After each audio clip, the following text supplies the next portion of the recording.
अधर्म करू नका, अनितीने वागू नका, स्वाभिमानाने सांगता येईल दादा मी धर्माचरण करतो. आजही कोणीही बोलावं, कुठल्या महिलेकडे वाईट नजरेने बघितलंय, आजही कोणी बोलावं कोणाचे 4 पैसे ठेवलेत, आजही कोणी बोलावं की कुठे चोरी करताना लबाडी करताना बघितलंय. जगायचं आहे ना स्वाभिमानाने जगा, आणि जे स्वाभिमानाने जगले ना त्यांचं स्तवन आज आम्ही करतोय. आमच्या आई स्वाभिमानाने जगल्या ना, का त्यांच्या कामामध्ये प्रामाणिकपणा होता, त्यांच्या जगण्यामध्ये प्रामाणिकपणा होता, त्यांच्या वागण्यामध्ये प्रामाणिकपणा होता, म्हणून तो प्रामाणिकपणा आज त्यांच्या मुलांकडे पाहायला मिळतो, बाबांकडे पाहायला मिळतो. जगता वागता आलं पाहिजे तसं. झालं बोलण्यासारखं खूप आहे मौली. अर्थार्जन करताना धर्म सोडू नका. दुसरा विषय आहे पुरुषार्थातला तिसरा भाग, काम. काम भगवंत स्वतः काय म्हणतात बघा, जी बाई आपल्या संसारामध्ये एकनिष्ठ आहे. तुम्हाला पुराणातलं लय आवडत आहे ना, ऐका. जी बाई आपल्या संसारामध्ये एकनिष्ठ आहे, आपल्या पतीच्या सेवेमध्ये रममान आहे, तिच्याकडे वाईट नजरेने जरी बघितलं तरी ते पाप प्रत्येकाला फेडावं लागणारच. कारण भगवंत म्हणतात तिच्या ठिकाणी मी स्वतः आहे. स्वतः भगवान विष्णू म्हणतात. ज्या घरामध्ये धर्म आचरण घडलं जात आहे, ज्या घरामध्ये नीतीने वागलं जातंय, जगलं जातंय, ज्या घरामध्ये खऱ्या अर्थानं पवित्रता पाळली जाते कर्माची, विचारांची आणि गुणाची, त्या घराकडे जरी वाईट नजरेने पाहाल तर ते पाप तुम्हाला भोगायचं आल्याशिवाय राहणार नाही. तुम्हाला पुराणातलं ऐकायचं आहे ना, पुराण पाहायचं आहे ना तुम्हाला. या गोष्टी आम्ही बाजूला सारतोय आणि हे दान द्या, ते दान द्या, असं करा, तसं करा, हिच्या शेपेला धरून जा, तिच्या शेपेला धरून जा. कर्म बघा, आचरण बघा. जगद्गुरु तुकोबांनी याला महत्व दिलेलं आहे. परनारी पैरीशुरी न लावो उसे अंग, कबीर महाराज म्हणतायत. रावण के 10 शीर गए परनारी के संग. जगद्गुरु तुकोबा म्हणतायत, साधने तरी हेची आता जो कोणी साधेल, परद्रव्य परनारी याचा धरी विटाळ, याचा धरी विटाळ. परद्रव्य आणि परनारी याचा धरी विटाळ. म्हणून पुन्हा एकदा सांगतो, देव व्हायला जाऊ नका, भक्त होऊन राहा. भक्त होऊन राहायचं असेल तर धर्म सोडू नका. काही भ्रष्ट लोकांनी तुकोबांकडे मंजिरीला पाठवली, त्यांना वाटलं तुकोबा भ्रष्ट होतील, पण तिच्यामध्ये परिवर्तन करून तुकोबांनी परत केली तिला. दास्यत्व स्वीकारलं, साष्टांग नमस्कार घातला त्या वेश्येने सुद्धा, आणि स्वतःचा उद्धार करून घेतला. जयो माते न करी सायास आम्ही विष्णुदास तैसे नव्हे. कल्याणच्या सुभेदाराची सून हिंदवी स्वराज्य संस्थापक राजेश्वर छत्रपतींच्या पुढ्यात आणून उभी केली. सरदार म्हणतायत, महाराज आपल्या जमान खाण्यात शोभून दिसेल. महाराजांनी बघितल्यानंतर दोन्ही हात जोडले गेले, अशीच आमची माता असती सुंदर रूपवती, आम्ही ही सुंदर झालो असतो. आई, माता या शब्दामध्ये खूप सामर्थ्य आहे. कधीतरी एखाद्या माणसाच्या मनामध्ये, अंतःकरणामध्ये एखाद्या स्त्रीकडे बघितल्यानंतर जर वासना निर्माण झाली ना, तिथे प्रत्यक्ष आपल्या आईला पहा. जर आईला पाहाल, आई हा शब्द जर मुखातून येईल, तर कितीही कसलीही प्रकारची वासना जरी असली तरी ती निर्वासना झाल्याशिवाय राहणार नाही. काम. काय धर्म सोडू नका. पतीने पत्नीशी एकनिष्ठ राहणं याला धर्म म्हणतात. पत्नीने पतीशी एकनिष्ठ राहणं याला धर्म म्हणतात. आपण आपल्या घरामध्ये कार्य करत असताना त्या ठिकाणी एकनिष्ठतेने राहणं याला धर्म म्हणतात. अर्थ काम मोक्ष. पुन्हा एकदा ऐका. मोक्ष मुक्ती ही फक्त आपल्या ज्ञानावरच अवलंबून नाही. पंडित असू आपण, आपला अभ्यास असेल, आपलं अनेक मंत्र पाठ असतील, आपल्या अनेक पुराण पाठ असतील, अनेक ओव्या पाठ असतील, अनेक अभंग पाठ असतील, पण कर्मात जर अजून खोटेपणा असेल, अजून जर द्वेष, मत्सर, तिरस्कार, हेवे दावे, नको ती घाण जर भरलेली असेल, तर मुक्त आणि मोक्ष याचा संपर्कच नाही, संबंधच नाही. बद्ध म्हणजे बांधला, बद्धाची अवस्था काय सांगितलेलं आहे बघा, बद्धाची व्याख्या काय सांगितलेली आहे. प्रपंचाचे उदंड ज्ञान, परमार्थाविषयी अज्ञान, नेणे सोये समाधान, या नाव बद्ध. संसारिक ज्ञान बरंच आहे बरं का, प्रपंचाचं ज्ञान बरंच आहे, प्रपंचाचं उदंड ज्ञान, परम अर्थ ज्याच्याने प्राप्त होतो, तिथे अभ्यास बाजूला ठेवा, ज्ञान बाजूला ठेवा, परम अर्थ ज्याच्याने प्राप्त होतो ते ज्ञान नाही, या नाव बद्ध. बद्धाची दुसरी व्याख्या सांगितलेली आहे, जयास नाही आत्मज्ञान ते मुख्य बद्धाचे लक्षण. जयास नाही आत्मज्ञान हे मुख्य बद्धाचे लक्षण. आता आत्मज्ञान कशाला म्हणतात तेही सांगितलेलं आहे. ऐक, ज्ञानाचे लक्षण, ज्ञान म्हणजे आत्मज्ञाने, पहावे आपणासी आपण तया नाव ज्ञान. ज्ञान म्हणजे काय मोठं आहे का? खूप अभ्यास केला पाहिजे, खूप ग्रंथ वाचन केलं पाहिजे, खूप मोठा असा अभ्यास केला पाहिजे, पाठांतर केलं पाहिजे, भरपूर श्लोक पाठ पाहिजेत. अरे आपल्या अभ्यासासाठी असावत ना, आपल्यासाठी असावत ते. स्वतःचा उद्धार करून घ्यायचा असेल तर ज्ञानाची व्याख्या अतिशय सोपी आहे, पाहावे आपणासी आपण तया नाव ज्ञान. स्वतःला शोधणं याला ज्ञान म्हणतात. धर्म, अर्थ, काम आणि मोक्ष. मुक्त व्हायचंय, मोक्ष पाहिजे. बद्ध म्हणजे बांधला, त्या विचारापासून मुक्त केला म्हणजे मोक्ष, मोकळा केला, मोकळा केला बरं का. आणि म्हणून भक्त होऊन राहत असताना आज्ञेचं पालन करणं महत्वाचं आहे. अवज्ञा नको, आज्ञा पालन महत्वाचं आहे बरं का. प्रभू रामचंद्रांची मंदिरं कमी आहेत, पण हनुमंताचं मंदिर नाही अशी गावं क्वचितच. काय माऊली? मारुतीरायांचं मंदिर नाही असं गाव क्वचितच. खरं तर आपल्या दृष्टीने तसं जर पाहायला गेलं तर हनुमंतरायांना सुद्धा सामर्थ्य देणारे कोण आहेत? हनुमंतराया सुद्धा कोणाचं नामस्मरण करतात? पण चारही युगाचा निवाडा घेतला ना तर देवाने सुद्धा धन्यता भक्तांनाच दिलेली आहे, संतांनी सुद्धा धन्यता भक्तांनाच दिलेली आहे. गीता भागवत करीती श्रवणा, अखंड चिंतन विठोबाचे, तुका म्हणे मज घडो त्यांची सेवा, मग माझी या दैवा पार नाही. गीता भागवत करीती श्रवण, अखंड चिंतन विठोबाचे, भक्तांनाच धन्यता दिलेली आहे बरं का. सीतामाईचा शोध लावायचं म्हणून हनुमंतराया लंकेमध्ये गेले. आणि लंकेमध्ये गेल्यानंतर त्या ठिकाणी फिरायला लागले, ते फिरायला लागले बरं का. शोधार्थ, माईंच्या शोधार्थ फिरायला लागले. तिथे फिरता फिरता ज्या वेळेला वरून बघितलं तर सगळ्या लंकेमधल्या संपूर्ण क्षेत्रापैकी एक छोटस क्षेत्र वेगळं दिसलं त्यांना बरं का माऊली. थोडी असं एरिया होती, थोडं क्षेत्र होतं, ते वेगळं दिसलं. रांगोळीचे सडे घातलेले आहेत, तुळशी वृंदावन आहे, तुळशीची बाग आहे बरं का. आणि सुशोभित असं चांगल्या प्रकारचं क्षेत्र त्यांना दिसलं, अनुभवायला आलं. आणि त्या ठिकाणी त्यांनी उतरायचा विचार केला, थांबायचा विचार केला. ज्या वेळेला ते त्या महालाच्या जवळ आले तेव्हा त्यांना त्यांच्या आवडीचा मंत्र ऐकायला मिळाला. श्रीराम जय राम जय जय राम, श्रीराम जय राम जय जय राम, श्रीराम जय राम जय जय राम, श्रीराम जय राम जय जय राम. आणि मग त्यांचा आनंद गगनात मावेना. अरे इथे सुद्धा लंकेतही माझ्या प्रभू रामचंद्रांचं स्मरण करणारा कोण आहे? आणि ज्या वेळेला जाऊन पाहतात तर विभीषणाची आणि त्यांची भेट झाली. माझी ये जातीचे मज मिळव कोणी, भेट झाली बरं का.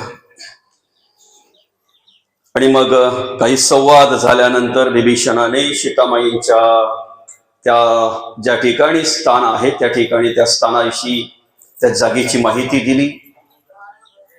गेले मध्यंतरी बरंचसं चरित्र आहे, पण आपण पुढे पुढे सरकूया. काय? प्रत्येक भक्ताने देवाच्या आज्ञेचं, संतांच्या आज्ञेचं पालन करायला हवं. आणि गेले हनुमंतराया त्या ठिकाणी गेल्यानंतर पाहतात तर माईचं दर्शन झालं. पण हनुमंतांना अगोदर बघितलं नाही ना श्रीराम प्रभूंच्या जोडीला माईंनी, नाही का? कसं काय आता ओळख कशी काय करून द्यायची? प्रभू रामचंद्रांनी एक अंगठी दिली होती, म्हणजे त्यावेळी सुद्धा अंगठीचा प्रकार होता बरं का. असो, एक आठवण म्हणून अंगठी दिली होती. हनुमंतरायाने ती अंगठी माईंच्या जवळ टाकली आणि अंगठी बघितल्याबरोबर माईंनी ती अंगठी ओळखली. प्रभू रामचंद्रांनी दिलेली अंगठी या ठिकाणी ज्याची माझ्यापर्यंत पोहोचली म्हणजे राम भक्त या ठिकाणी कोणतरी आहे. आवाज दिला माईने, कोण आहे राम भक्त या ठिकाणी येऊन माझ्या पुढे प्रगट व्हा, माझ्या पुढे या, मला पाहायचंय, कोण आहे राम भक्त? आणि हनुमंतराया त्या ठिकाणी प्रगट झाले. हनुमंतराया त्या ठिकाणी माईंच्या पुढे हात जोडून उभे राहिले. आनंद गगनात मावेना असं झाला दोघांचं एकमेकाला पाहत असताना. आपला विषय आहे आज्ञेचं पालन. माईंना बघितल्या बरोबर उचलून प्रभू रामचंद्रांकडे घेऊन जावं असं वाटलं. आणि मारुतीरायांकडे तेवढं सामर्थ्य पण आहे, पण तेवढ्यात विचार केला नाही. फक्त शोध लावायची आज्ञा आहे, घेऊन यायची आज्ञा नाही.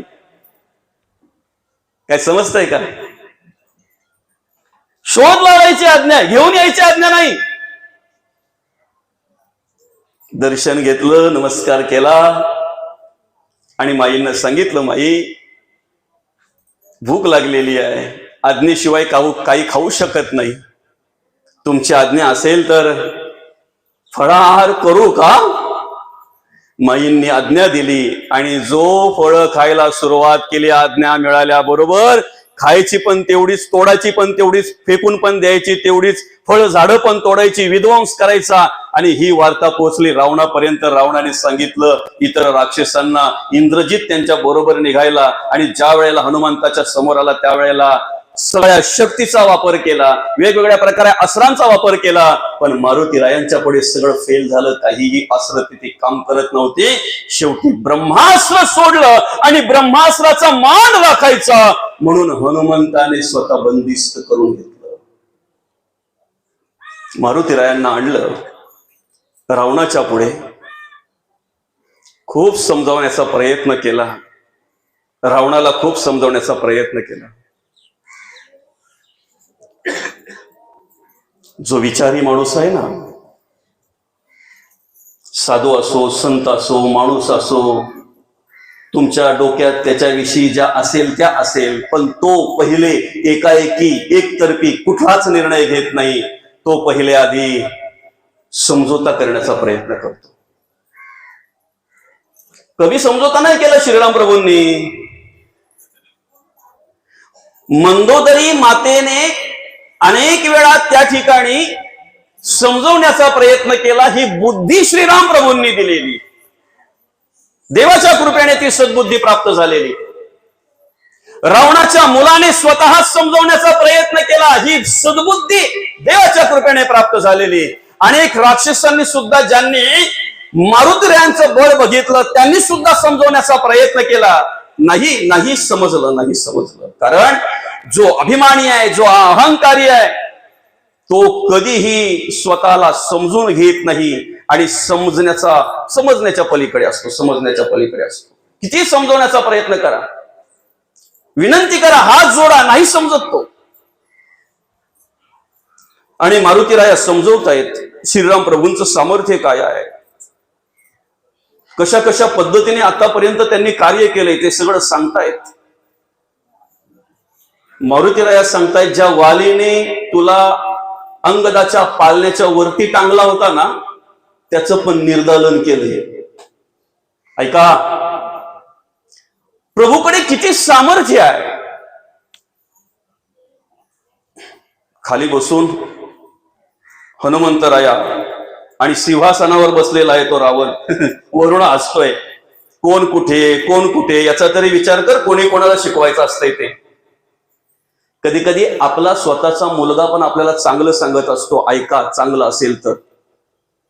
कधी कधी आपला भाऊ पण आपल्याला चांगलं सांगत असतो, ऐका. कधीतरी आपली बहिणी चांगलं सांगत असते, कधीतरी आपली काकी काकू, कधीतरी आपली मावशी, कधीतरी आपले मामा, आजूबाजूचा एखादा शेजारी, एखादा मित्र चांगला सांगत असतो, ऐका. जर उद्धार होण्यासारखं असेल तर ऐकलं पाहिजे, का ऐकू नये?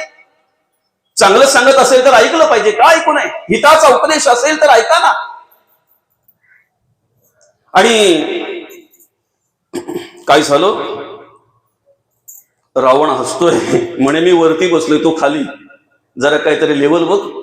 हनुमंत रायाने आपली शेपटी गुंडाळली, एवढी मोठी केली, एवढी मोठी केली, ती शेपटी गुंडाळून गुंडाळून गुंडाळून गुंडाळून एवढा मोठा आसन तयार केला की रावणाला असं उंच बघावं लागलं हनुमंतरायांकडे. शेवटी रावणच तो, किती काही झालं तरी त्याची चुकी मान्य करणार नाही. रावण त्याची चुकी कधी मान्य करणार नाही. मग त्या रावणाने राक्षसांना सांगितलं, याच्या शेतीला चिंध्या गुंडाळा, कमी करायची आहे ना, जाळायची आहे ना, त्याच्यावर काहीतरी तेल तूप काहीतरी काही काही ऑइल टाका, काही टाका, पेटवा. पेटवल्याबरोबर हनुमंतरायाने उड्या मारायला सुरुवात केली. जसे उड्या मारतात हनुमंतराया, जसे ह्या घरावरून त्या घरावर, ह्या झाडावरून त्या झाडावर, शेपटी तर पेटलेली आहे. जसे पुढे जातात तशी शेपटी मागे येणारच आहे. आणि जर शेपटी पेटलेली आहे तर तिचा स्पर्श जिथे होईल ते काय पेटणारच आहे ना. मग मला सांगा, लंका रावणाने पेटवली का हनुमंताने? रावणाने ना. आत्मज्ञान कशाला म्हणतात? स्वतःला शोधा. मी तरी माझ्या आयुष्यामध्ये जे जे काही घडतंय ते प्रत्येक गोष्ट, दुःख किंवा सुख, चांगली किंवा वाईट, जे होतंय ते चांगल्यासाठीच होतंय असं स्वीकारतो. आणि असं स्वीकारतो म्हणून आज मी तुमच्या समोर बसलेलो आहे. जे होतंय ते माझ्यासाठी चांगल्यासाठी घडतंय, 100% असं मी स्वीकारतोय माझ्या स्वतःच्या बुद्धीप्रमाणे. आणि तसं स्वीकारतोय म्हणून आज मी तुमच्या समोर बसलेलो आहे. तुमच्या सगळ्यांचा आशीर्वाद आहे, पांडुरंग परमात्म्याची कृपा आहे आणि आई वडिलांचं मार्गदर्शन आहे. प्रत्येक गोष्टीला सिरियसली घेतलंच पाहिजे असा विषय नाही. तुम्ही सुखाकडे ज्या दृष्टीने पाहताय त्याच दृष्टीने दुःखाकडे पहा.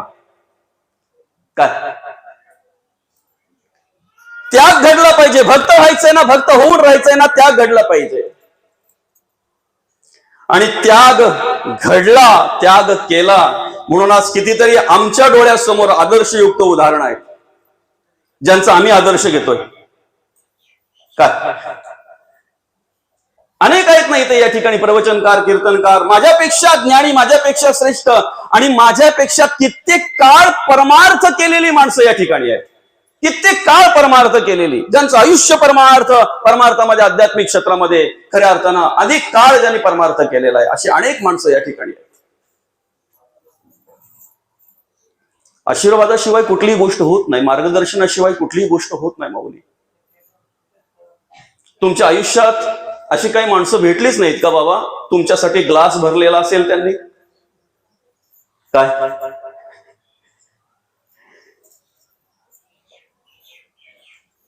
भेटली ना, पण तो ग्लास सरकवला आम्ही, त्यावेळेला तिथे हात नाही घातला.